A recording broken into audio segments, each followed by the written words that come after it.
name's Jennifer Kelly. I'm the creative genius behind Elephant Sandwich Social Media Management, and I help businesses level up through the effective use of social media. Today is just going to be kind of a catch-all video. I've got several things I want to kind of hit on, and the first is that I have some new glasses. So, somehow, if you are interested, they were not expensive. I got 2 pair of glasses. One of them's progressive, and they were about $70. I bought them online. Now, I know that that can be tricky for people ordering online. I use my glasses like an accessory. I don't want to spend a lot of money because there's just no telling how long I'm going to be interested or whether I'm going to want something different or whatever. And so I don't spend a lot of money on my glasses. I'm going to leave them in the car. They're going to fall on the ground. I will replace them as needed. So I used a company. You've seen the ads. I know you have. I used Zenni online. I got my prescription from a local optometrist. I'm basically guesstimated. There's an app where you can check your PD, pupil distance. So I used an app to figure that out because my optometrist didn't include that, although they have this handy ruler in with my glasses. But I just want to kind of show and tell. Now, these are kind of funny because they look almost exactly like my mother's glasses. And I did not put that together, that I bought glasses so I'm going to look just like my mommy. But I did. These are strictly for driving. These are distance. These are single vision. But my favorite thing about these is for no extra charge with this actual set, they've got these handy dandy magnet things, which I love for in the car. Now I can drive at night. Often I will catch myself driving, and the only prescription lenses I have in my car are sunglasses, which are fantastic unless I'm driving home. And then I have to wear my sunglasses at night. I don't, but you know what I'm saying. So I got these, which I really am. I am pleased with the quality. And these were like 30. These were not very expensive at all. And then now I'm trying out progressives. And I actually think that this is my theory. I don't know that it's true. I think that the reader part of the progressives are too strong. And I thought that when I saw my prescription, and I didn't say anything. But maybe, I mean, I've never worn progressives before, so maybe in a couple of weeks, I will feel completely different about them. Right now, they're kind of crazy feeling. But I'm sorry, but how cute are these freaking things? These are just fun. These are my at the computer because these have the down lenses, and then I can also look out. And y'all, I'm supposed to wear glasses all the time. I don't. And so whenever I get new glasses, I'm always surprised that things have edges because I just sort of wander through the watercolor world. And so I get these and I can see 3 houses away. Like I can see the window screens and, edges. I'm sure that makes you feel really safe that I'm just out there wandering around going, maybe there's a sign, maybe there's not. But anyway, I just think these are super fun. I got progressive lenses. These are the progressive ones. And then I got single vision lenses with the sunglass magnets for like $70 some. They got here in 2 weeks. So if you're interested, I've got a little code where you can get $5 off. So let me know what you think. The other thing is today's topic, I wanted to talk a little bit about discouragement. And because as entrepreneurs, we're going to do that. There's going to be some of this action going on. And so I called up a friend of mine, and I was not necessarily in a happy place. And I was looking for some encouragement. And she started out, man, I got a great pep talk. And then she kept talking. And the longer she talked, the more I was like, stop talking now. Stop talking now. Stop talking now. Because this person works in technology, but she's a big picture person. What I do is this little slice of pie. I have my little slice. I stay in this one lane, but she does, this.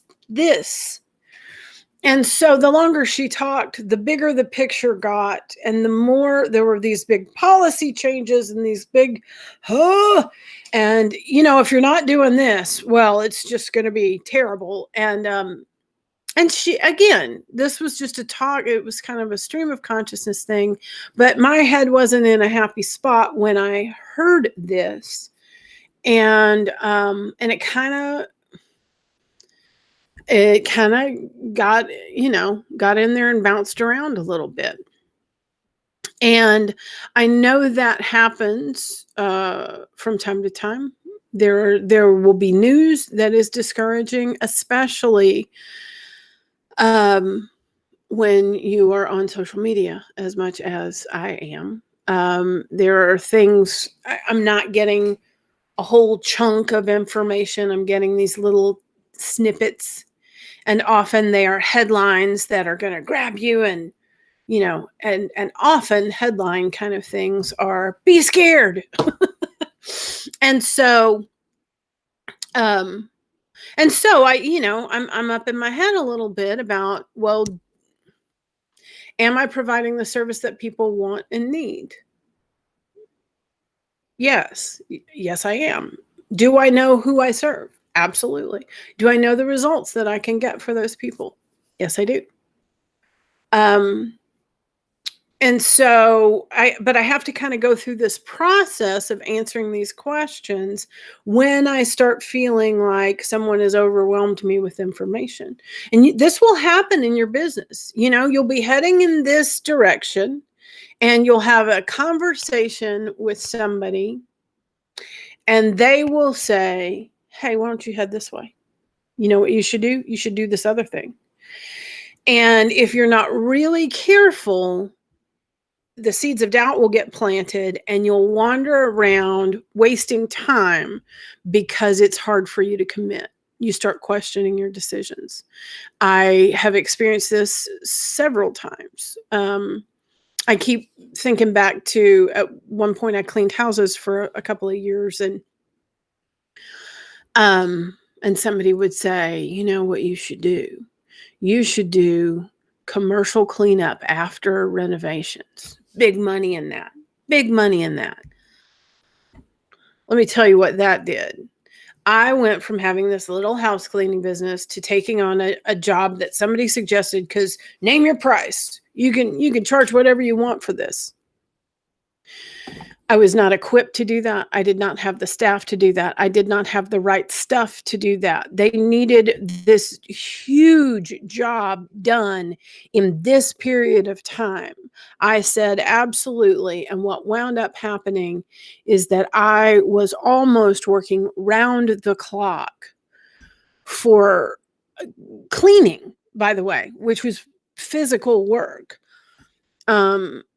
For almost 2 days. I mean, it was ridiculous. And I knew early on that I was in way over my head. But I listened to somebody who said, there's a lot of money to make over here. I knew what my lane was, and I started deviating from that. Now, does that mean that you can't add other services? Of course you can. But first you have to be established in your primary. Know primarily what you are, and then add on as, as you grow, as you learn, as you get more proficient. Sure, you can add other things. We've all had that friend. I was watching a guy that I've followed for several years. I met him in a networking group, and he keeps changing what he does. Not just who he works with. I watched him change who he works with, who he's aligned with 3 times. And then he was selling something completely different. And then he did, and so look, I don't get to judge. I'm just saying, at some point it kind of feels like you're flapping in the wind when you do that.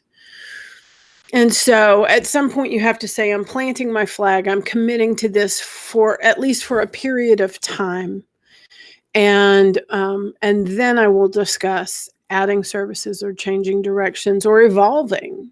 Certainly that's a natural progression of a business. You may start out doing web pages and discover you are far stronger at SEO or ad buys or something different. So anyway, I'm wandering around with, some things bouncing around in my head because, my friend kind of took me on this very wide vision journey, based on some speculation about what's going to happen in the future.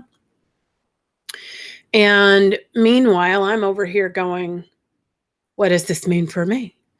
And so number one, I needed to check out what she said, learn a little bit more about it, because all I got was, just these little snippets. And there are some things that are changing on this platform and others that I need to be aware of. I'm sure some of you have heard about some privacy setting changes, which for the consumer, for the user, may be something great that you are looking forward to. For an entrepreneur, they can be something a little bit intimidating because they're going to give people the option of whether they want their information to be tracked. And I understand the privacy issues with this. However, as an entrepreneur, it is really helpful to me to know that I can run an ad and say, here's who I want to see my ad. I want to see, people who work in this industry. I want people who live in this zip code. I want people who are interested in these things to see my ad. And if with this new privacy issue through Apple, people can say, no, you cannot track me, so you will not have access to that information. And so ads may not be as targeted. And now, is that the end of the world? Not for my clients, because we don't rely on ads to get things done. We do a lot of organic stuff. It does mean that there is slower growth, but it is based on, we're sharing good, solid information every single day and running ads sporadically to get a small boost, maybe to add to the audience. But then beyond that, it's our job to keep people tuned in. And so, as I get more information about that, the fear leaves a little bit, and I can start thinking more creatively about, okay, well, if there is this change, how can I approach things differently? What can we try that's new and novel? Should I add different platforms or other options of ways to connect with people? Because that's always the challenge, is how do we share information that people will engage with and that people will take the time to see, read, or watch.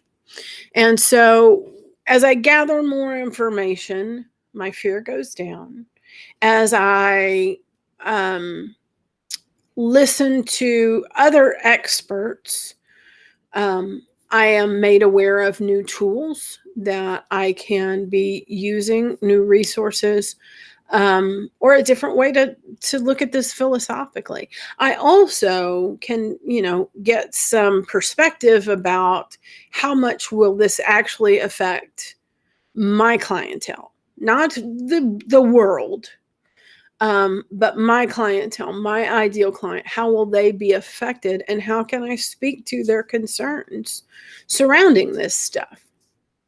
And so when I started to get discouraged, what I did was, number one, I started my day the right way every day. I did not start with my head in the, oh gosh, what do I do? I started my day with prayer, with meditation, with journaling, with mindset work, with affirmations, with exercise. I got myself prepared for the day. Number one thing is I have to be ready to meet whatever happens throughout the day. And so I don't use that discouragement as an excuse to slacken my business. I use that discouragement as a reason, as a motivation to commit fully to my business. The second thing is that I make myself stop, be still, and write out, here are the customers and clients that I serve. Here is the service that I provide. Here is what makes me unique and different. And here are the results that I can get for the people I help. And when I get focused back in on who I serve and what I do, I am comfortable and confident in going out into the world and sharing that. And it would be selfish for me not to. Let me say that again. I am comfortable and confident in sharing what I do with the world, and it would be selfish of me not to. And the other thing is that I focus again on what I'm giving and not on what I'm receiving, trusting that there is enough for everybody. There's enough for everybody. We live in an abundant world. I can't help everybody that needs my help. All I'm looking for is 10 of them. I'm looking for 10 people. 10 people out of literally thousands, because I can work with clients nationwide. I'm looking for 10 people. And then I'll hire somebody, we'll get some more. But when I get it down to that, when I get it down to, I am not on a search for 1,000 people that I have to convince of something they don't want to be convinced of. I'm looking for 10 people who are looking for me. It's really that simple. And when I get my head in that space, nothing's overwhelming. Now, I did mention doing some research, and I do the research as a way to counter somebody raising concerns. I don't spend all day, every day, trying to figure out what's going to happen next. When a new platform shows up like TikTok, I do a little bit of reading. I go check it out. I play around with it for a little while. I look at what I think the possibilities are for it, and then I figure out if it would be useful to my business or my clients. If the answer is yes, then I'm going to try it out first. I'm going to learn what I need to learn first, and then I'll start offering it for my clients. If I take a look at it and I go, man, this is awesome, but I'm not ready to take on another platform, I don't see the potential right now for the clients that I represent, then we move on. And so research can become a way to avoid work. And I am very mindful of that because I know my tendency. But research can also unlock me from a place of feeling intimidated. It can be empowering. And so decide, when you start hearing people do the, have you heard about, or, oh my gosh, at the end of, during the election, there were a lot of people who are just out of here forever. And I saw some social media managers going, what are we going to do? And most of us just said, we're going to stay the course. And truly, the silliness seems to have, there's still disgruntled people about the election, but as far as I'm no longer going to participate in this at all, it hasn't made that big a difference. We just do what we do. It's kind of like, you're running your whatever business it is. You get one person who's just unhappy. They're just unhappy. You have a choice. You can respond as an adult and as a professional. You can show empathy. You can make an effort to make it right. But if they choose to stay mad and upset, it's just silly to devote your life to making sure that, they don't influence anybody else. Instead, what we do is we move on. We just move on. And that is not a red flag. Having one person who's now, when you got 25 people saying these people suck, you may need to pay attention to what those are saying. If you have one, then you do the best that you can to make it right. And if they're just not going to get happy, then they're just not going to get happy, and you keep going. And so when you get discouraged, I want you to focus on what can I control, and that is how I start my day, how I run my day, how I use my time, where I put my energy. Gather information so that you're not just manufacturing some crazy fears or working off of other people's crazy fears. And the third thing is really focus on who you serve, what problems you solve, and what results you get. And when you get back focused in on that, you're not going to be discouraged anymore. You're going to be anxious to share what you do with the world. I want you to have a great 3-day weekend. Enjoy some time with your family. Enjoy some time maybe out in the world. See a movie. We did that recently, and it was so nice to just get to be out. Take a little time to unplug, and I will be back here on Tuesday. I may tune in earlier, but let's just say I'll be back here on Tuesday. You guys have a great weekend, and I will see you again soon.